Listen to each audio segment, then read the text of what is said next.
Mula sa damit, sa sapatos, mga gamit pambahay, dito lang yan makikita sa Nawamin. Tara guys, ikot na tayo. Enjoy lang po.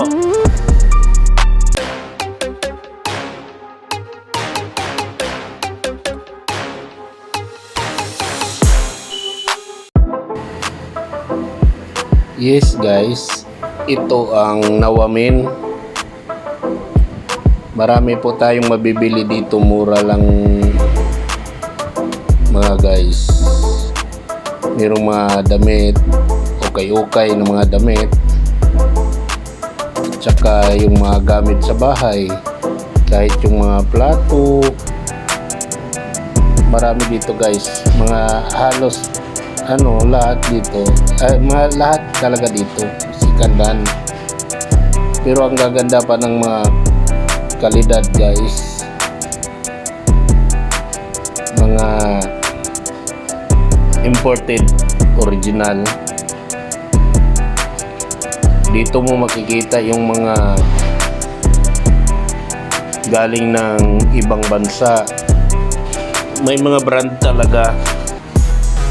Kung ikumpara mo ang kalidad niya sa kung yung sa gilid-gilid man lang sa na mabibili, mas matitibay pa to guys. Ang gaganda at mumura, abot kaya, pangmasa. Yan, meron pang mga sapatos dito. Makikita mo talaga yun, may mga made in Vietnam, Indonesia, marami. Basta mga original guys. May pa-music pa sila, pa-concert dyan.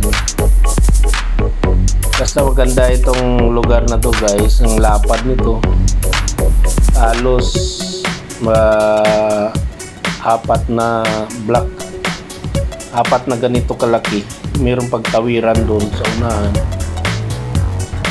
Ganito ka laki pa rin pag abot doon. Parehas lang din. Mga pantalon, mga long sleeve, mga polo, marami din doon.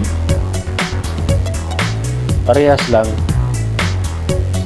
Hindi na kung nandun na malayo, mga reject na hindi, maganda pa rin.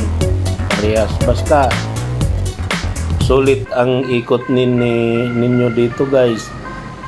Buong araw pwede. Medyo mainit lang ngayon.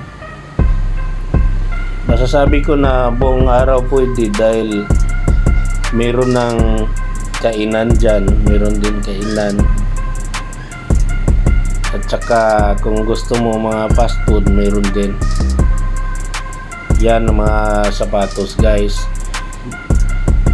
Original na yan pero sikandan din. Mga gamit na pero parang bago pa rin. Salamat po sa panonood. Subscribe na rin, makatulong lang din.